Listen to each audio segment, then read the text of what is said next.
श्री शिवाय नमस्तुभ्यम। ओम नमः शिवाय। आज आप इस वीडियो में सुनेंगे शिव महापुराण कथा का 39वां अध्याय। तो भगवान शिव और माता पार्वती का ध्यान करते हुए इस पावन कथा का श्रवण करते हैं।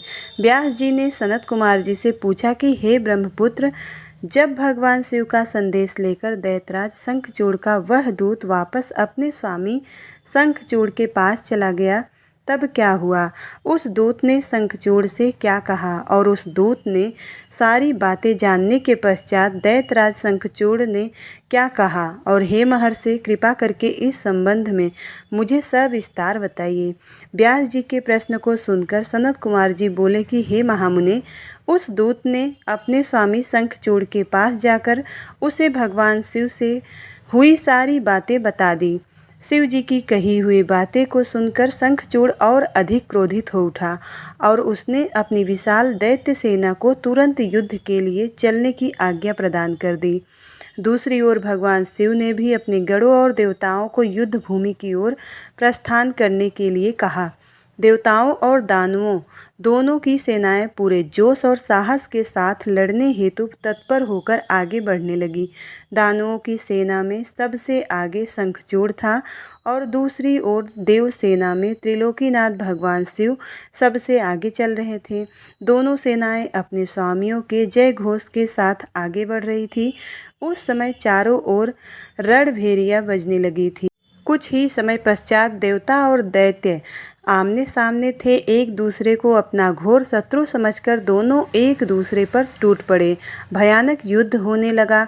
हर ओर मार काट चीख पुकार मची हुई थी। युद्ध का दृश्य अत्यंत हृदय विदारक था। भगवान श्री हरिविष्णु के साथ दंभ, कलासुर के साथ कालका, गोकर्ण के साथ हुतासन और कालंविक के साथ वरुण देव का युद्ध होने लगा।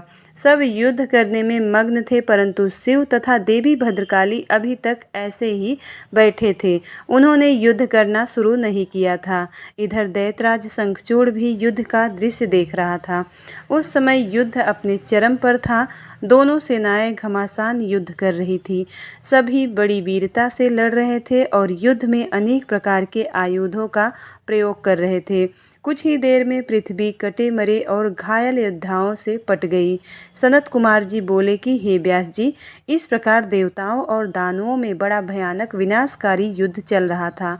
धीरे धीरे दानव देवताओं पर भारी पड़ने लगे। तब देवता अत्यंत भयभीत होकर अपनी रक्षा हेतु इधर उधर भागने लगे। कुछ देवता भागकर देवाधिदेव भगवान शिव की शरण में आए। तब देवता बोले कि प्रभु, हमारी रक्षा करें। देवता सेना परास्त होने के बजाय हम पर हावी होती जा रही है। यदि शीघ्र ही कुछ नहीं किया गया तो हम अवश्य ही हार जाएंगे। देवताओं के ये वचन सुनकर भगवान शिव को बहुत क्रोध आया और वह उठकर खड़े हो गए और स्वयं युद्ध करने के लिए आगे बढ़े।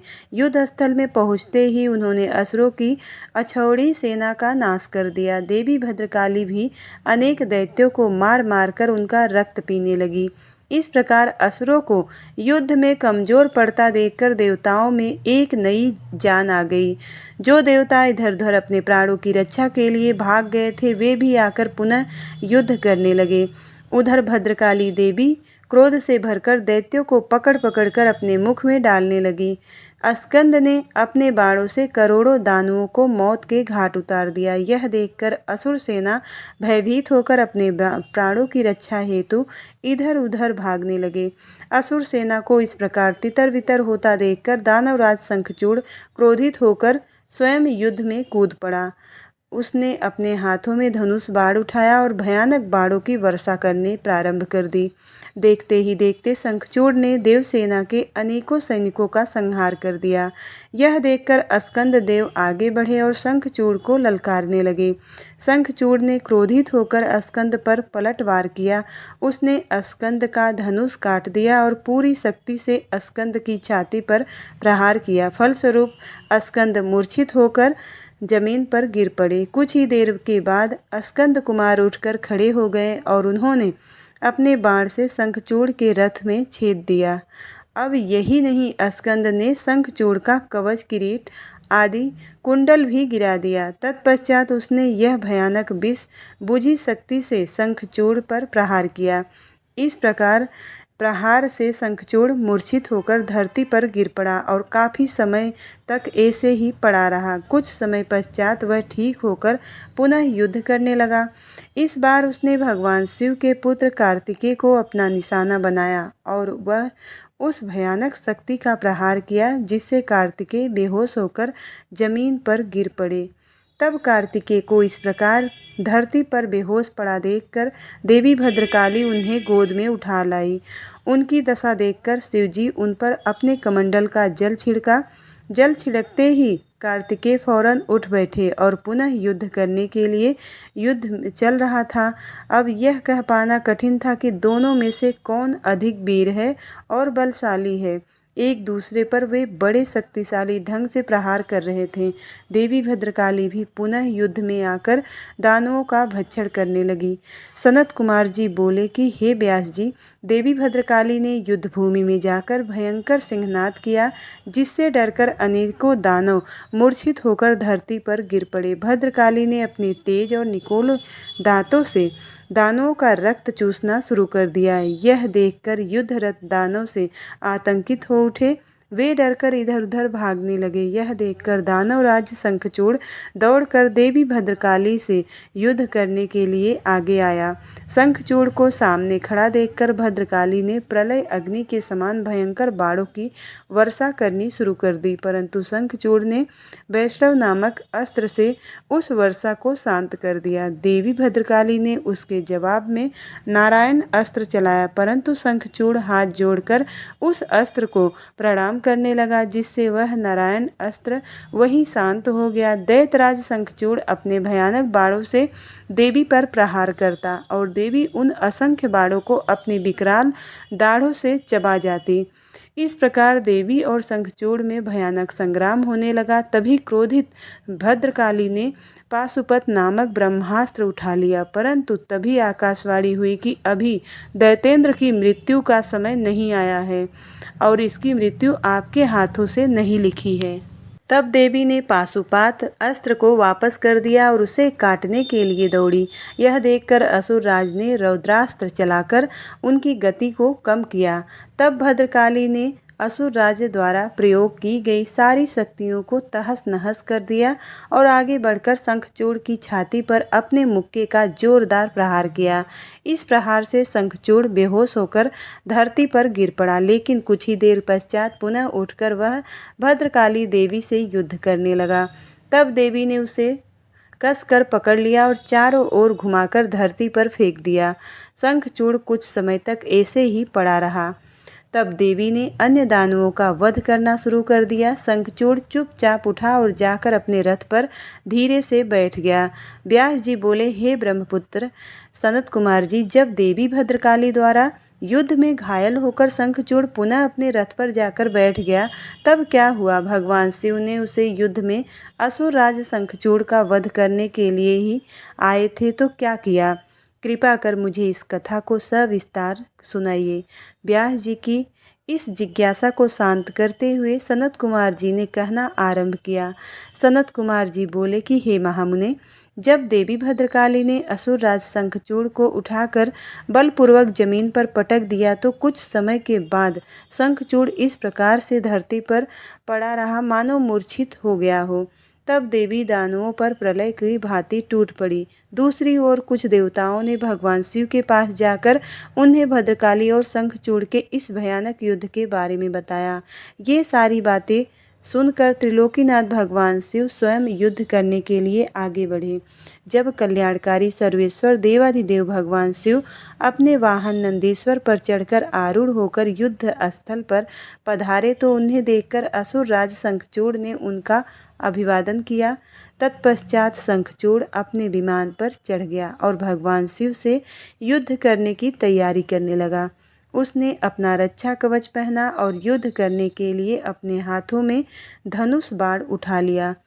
वह पूरे उत्साह के साथ भगवान शिव पर दिव्यास्त्रों का प्रहार कर रहा था। इस प्रकार त्रिलोकीनाथ भगवान शिव और असुरराज शंखचूड़ का भयानक युद्ध 100 वर्षों तक निरंतर चलता रहा। महावीर और पराक्रमी शंखचूड़ ने अनेक शक्तिशाली बाणों और असंख्य मायावी अस्त्र शस्त्रों का प्रयोग शिव जी पर किया, परंतु परमेश्वर ने उन सबको पल भर में काट दिया। भगवान शिव ने क्रोधित होकर उस पर पुनः प्रहार किया। यह देखकर शंखचूड़ ने चतुराई से काम लेते हुए मन में सोचा कि यदि मैं भगवान शिव के वाहन को ही नुकसान पहुंचा दूं तो वे पल भर में ही जमीन पर आ गिरेंगे और इस प्रकार मैं उन पर झपट कर उन्हें अपने बस में कर लूँगा। यह विचार मन में आते ही शंखचूड़ ने शिव जी के वाहन नंदीश्वर के सिर पर तलवार से वार किया, परंतु देवाधिदेव क्षण मात्र में ही उस तलवार के 2 टुकड़े कर दिए। अपने प्रिय नंदीश्वर को युद्ध में निशाना बनता देखकर उनके सब्र का बांध टूट गया और उन्होंने अपने तेज बाणों से दैत्यराज की ढाल को भी काट दिया। जब तलवार और ढाल दोनों ही खराब हो गई, तब शंखचूड़ ने अपनी गदा से युद्ध लड़ना आरंभ कर दिया, परंतु गदा का भी हाल वही हुआ जो तलवार और ढाल का हुआ था। तभी देवी भद्रकाली वहां पहुंचकर राक्षसों को मारने काटने लगी और देखते ही देखते उन्होंने अनेकों वीर दैत्यों का संहार कर दिया। कई का रक्त चूस लिया और बहुतों को अपने मुख में डालकर जिंदा ही निगल गई। अपनी विशाल दैत्य सेना का इस प्रकार सर्वनाश होता देखकर शंखचूड़ को अत्यधिक पीड़ा हुई। उसका दर्द तब और भी बढ़ गया जब उसने अपने साहसी वीर राक्षसों को प्राण बचाने के लिए जहाँ तहाँ भागते हुए देखा। सनत कुमार जी बोले, हे व्यास जी, अपनी विशाल सेना का इस प्रकार संहार होता देखकर असुरराज शंखचूड़ अत्यंत क्रोधित होकर निरंतर उन पर अस्त्रों का प्रहार करने लगा। तत्पश्चात उसने अपनी माया का प्रयोग करते हुए सभी देवताओं सहित देवाधिदेव महादेव को भयभीत करने का प्रयास किया, परंतु इस जगत के स्वामी को इस प्रकार भला कोई कैसे डरा सकता है? क्या देवाधिदेव महादेव जी की उनकी माया से तनिक भी भयभीत नहीं हुए और उन्होंने शंखचूड़ पर अनेक दिव्य शक्तियों का प्रहार किया, जिसके फलस्वरूप शंखचूड़ की माया पल भर में ही विलुप्त हो गई। क्रोधित महादेव जी ने दैत्येंद्र का वध करने के लिए अपने हाथ में त्रिशूल उठा लिया। जैसे ही त्रिशूल का प्रहार आगे बढ़े, तभी उन्हें एक आकाशवाणी सुनाई दी, जो कि सिर्फ शिव जी के लिए ही थी। आकाशवाणी बोली कि हे कल्याणकारी शिव, आप तो सर्वेश्वर हैं, इस जगत के स्वामी हैं। आपकी आज्ञा के बिना तो इस जगत में कुछ ही हो ही नहीं सकता। भगवान, आप इस तुच्छ राक्षस का वध करने के लिए त्रिशूल का प्रयोग क्यों कर रहे हैं? इसे मारने के लिए आपके लिए बहुत ही आसान है। भगवान, आप तो सब वेदों के परम ज्ञाता हैं तथा सब कुछ जानते हैं। जब तक शंखचूड़ के पास भगवान विष्णु का कवच और पतिव्रता स्त्री है, तब तक शास्त्रानुसार यह अवध्य है। आकाशवाणी सुनते ही भगवान शिव ने अपने त्रिशूल को तुरंत ही रोक दिया और मन में श्री हरि विष्णु का स्मरण किया। श्री हरि अगले ही क्षण हाथ जोड़कर उनके सामने उपस्थित हो गए। तब शिव जी ने विष्णु जी को इस संकट को दूर करने का आदेश दिया। भगवान विष्णु ने एक ब्राह्मण का भेष धारण करके और भिक्षा मांगने के लिए दैत्यराज शंखचूड़ के पास पहुंच गए। वहां पहुंचकर विष्णु जी ने भिक्षा मांगी। तब शंखचूड़ ने पूछा कि हे ब्राह्मण देव, आपको क्या चाहिए? मैं अवश्य ही दूंगा, परंतु पहले यह बताइए कि आप चाहते क्या हैं? तब ब्राह्मण का रूप धरे हुए इस भगवान विष्णु बोले कि पहले प्रतिज्ञा करो कि मैं जो मांगूंगा तुम मुझे दोगे। इस प्रकार जब शंखचूड़ ने ब्राह्मण को उसकी इच्छित वस्तु देने का वचन दे दिया, तब विष्णु जी ने उससे उसका कवच मांग लिया। कवच लेने के पश्चात वे ब्राह्मण के रूप में ही दैत्यराज की पत्नी देवी तुलसी के पास गए। मायावी विष्णु जी देवताओं के कार्य को पूरा करने के लिए देवी तुलसी के साथ भक्तिपूर्वक विहार करने लगे। दूसरी ओर जब भगवान शिव को अपनी दिव्य अलौकिक शक्ति द्वारा इस बात का ज्ञान हुआ कि शंखचूड़ की रक्षा करने वाला कवच और उसकी पतिव्रता स्त्री की शक्ति उसके साथ नहीं रही, तो तुरंत ही उन्होंने अपना विजय नामक त्रिशूल उठा लिया और पूरी शक्ति से उस त्रिशूल का प्रहार दैत्यराज पर किया। उस दिव्य त्रिशूल के प्रहार से पल भर में ही शंखचूड़ के प्राण पखेरु उड़ गए। दैत्यराज शंखचूड़ के मरते ही आकाश में दुदुभिया बजने लगी, चारों दिशाओं में मंगल गान होने लगा और भगवान शिव पर आकाश से फूलों की वर्षा होने लगी। वहां उपस्थित सभी देवता भगवान शिव की स्तुति करने लगे और उनके धन्यवाद देने लगे। असुर राज शंखचूड़ भी भगवान शिव के हाथों मृत्यु को प्राप्त होकर अपने श्राप से मुक्त हो गया। उसकी हड्डियों से एक विशेष शंख की जाति बनी। उस शंख में रखा गया जल अत्यंत शुद्ध माना जाता है और उसका प्रयोग देवताओं पर जल चढ़ाने के लिए तथा घरों में शुद्ध करने के लिए किया जाता है। वह जल देवी लक्ष्मी और श्री हरि विष्णु को बहुत प्रिय है, परंतु इस जल को भगवान शिव की पूजा में प्रयोग नहीं किया जाता। इस प्रकार दैत्यराज शंखचूड़ के वध के पश्चात कल्याणकारी भगवान शिव प्रसन्नतापूर्वक नंदीश्वर पर आरूढ़ होकर देवी भद्रकाली, कुमार कार्तिकेय और गणेश सहित अपने अनेकों गणों के साथ लेकर पुनः अपने निवास कैलाश पर्वत की ओर चल दिए। तत्पश्चात अन्य देवता भी प्रसन्न हृदय से अपने लोकों को चले गए। श्री शिवाय नमस्तुभ्यम। शिव महापुराण कथा का 39वां अध्याय समाप्त। उम्मीद करती हूँ वीडियो आपको पसंद आती है। यदि वीडियो पसंद आए तो वीडियो को लाइक, शेयर, सब्सक्राइब जरूर करिएगा और कमेंट बॉक्स में हर हर महादेव जरूर लिखिएगा। तो मिलती हूँ अगली वीडियो में, तब तक के लिए हर हर महादेव।